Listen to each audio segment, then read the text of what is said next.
I'm Giorgio Riello from the University of Warwick, and I'm joined today by Professor Jack Goldstone from George Mason University in Virginia. And we are going to discuss a few concepts, but also a nice story about Europe that appears in one of Jack's books and also a forthcoming publication. And in particular, this idea that in the global history that we narrate, Europe have been in the past quintessentially represented as not just the winner, but also as the continent that was most developed and reached other continents, it might be the Americas or Asia. But you're arguing actually was the opposite, that it was the backwardness of Europe that made it imperative for the continent to reach other continents, to go and explore other parts of the world. That's right. When I say backwardness, I don't mean that Europe was artistically or intellectually disadvantaged. All the great civilizations had their traditions.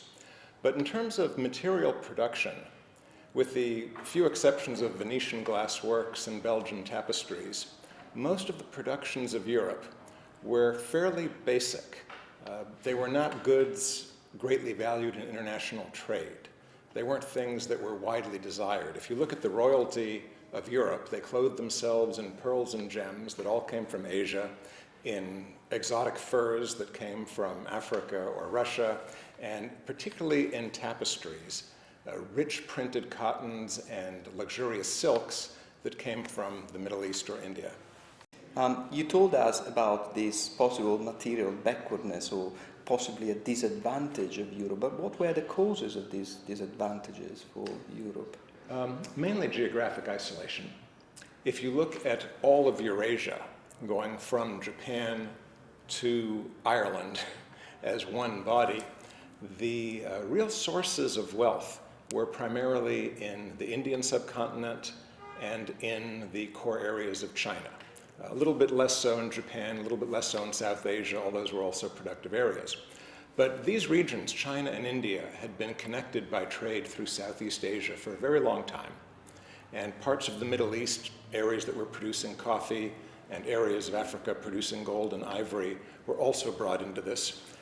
Europe was on the edge of this, in a more northerly climate, a less productive soil than the rich irrigation floodplains of Asia. And so you have in Europe a province, essentially, of the great Eurasian landmass. An area that was not a leader in the production of luxuries, in the production of crafts, or even the production of agricultural goods.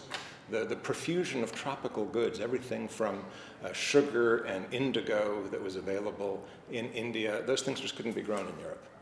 So we can say that Europe was a bit at the fringes of this Eurasian landmass. So was it just the commodities that drove Europeans to go and explore parts of Asia and eventually America, or was it something else? What were the drivers of this, what was once upon a time called exploration? Right. Some people say that the Europeans were a more curious people, but I don't think they were more curious than others. The Chinese sent ships across the Indian Ocean. Muslim seafarers went up and down the coast of Africa and to Southeast Asia. And the Vikings and the Polynesians were also great travelers. So the Europeans, like many others, were seafarers, and they took things they could find. But what really impelled them to travel was the kind of taste they acquired for luxuries of the East. Europeans became quite attached to the beauty and softness of cotton, the richness of silk. And for a while, the Venetians and the Genoans were able to provide these at a reasonable cost because the goods came along the Silk Road and through the Indian Ocean to several different places in the Levant. So that Europeans could trade with the Mamluks in Egypt, they could trade with the areas that we now call Palestine, Antioch, the great trading city of the East, or they could go to Turkey and trade first with Byzantium and then later with the Turks. But when the Ottoman Turks managed to extend their control all the way from Istanbul to Cairo and across North Africa, which happened in the 14th and early 15th centuries, then Europe faced a monopoly situation. And whatever they wanted to consume, whether it was spices to enrich their foods or luxury goods, it had to go through Turkey. And so the Europeans wanted to find their own way to the east. That was the motivation behind both the Portuguese exploration and Columbus's voyages. They were essentially seeking ways to get things they had become accustomed to enjoying without paying the middleman. It's a very interesting concept, of course, thinking about the representation of Europeans across Eurasia as those that are not cultures, the barbarians of, right. For instance, in Japan, that would fit very well also with the cultural That's right. representation of Europeans. The advance guard for the Europeans were the Italians, who were the people who were the most active in trade with the East through their connections, first with Byzantium and then with the Turks. And earlier, Marco Polo, one of the Italian traders that went further than most. But it was really through Italy that the luxuries of the East came to the rest of Europe, and that's what fueled the Italian Renaissance, the wealth of the Medicis. So in this picture, you can say, and I borrow one of your concepts, the concept of efflorescence, that Europe was not in this period a place of efflorescence in any sense. No, I mean, if you say, what impact did Western Europe have on the greater world before 1500? It's really hard to point to anything at all that you can say, here is a European product that you find all over the world. You don't see that the way you see that of the silks of China or the printed cottons of India, which were traded from one end of Eurasia to the other. But was then sufficient for Europeans simply to go elsewhere to kickstart a process that led them to become a place of efflorescence after 1500, either in Renaissance Italy or the Dutch Republic in the Golden Age, or later in the time of the Industrial Revolution in Britain? What's remarkable is what the Europeans did with the information they gained from their travels. When they went to the New World, they brought their own crops. They set up colonies. Now, that would have been very difficult given how densely settled the New World was, but the Europeans also brought diseases which cleared the way for Europeans to settle in the lands that were vacated.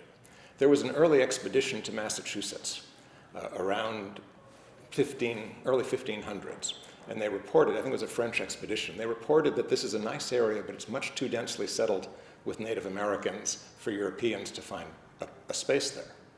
But 100 years later, when English settlers came, the area was almost deserted because diseases had worked so quickly up from Mexico through North America and reduced the population. So the Europeans came, they settled the areas, but they also took new crops back. And those new crops created new opportunities for Europeans to feed themselves in greater numbers. And they also brought questions about, why didn't we know about these lands? We thought that Aristotle and Plato were the sum of all knowledge.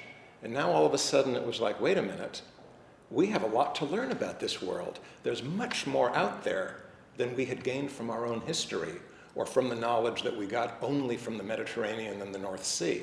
And the degree to which the curiosity of Europeans was excited by what they learned both from the New World and from the Portuguese voyages directly to India, it was like opening Pandora's box in terms of all the different excitement and novelties and things that came out. Well, it's always very refreshing to find out that curiosity is the driver of global history, but also finding of one's ignorance seems to be very important, and especially when it is a matter relating to others. And I would like to thank Professor Jeff Goldstone. Thank you very much.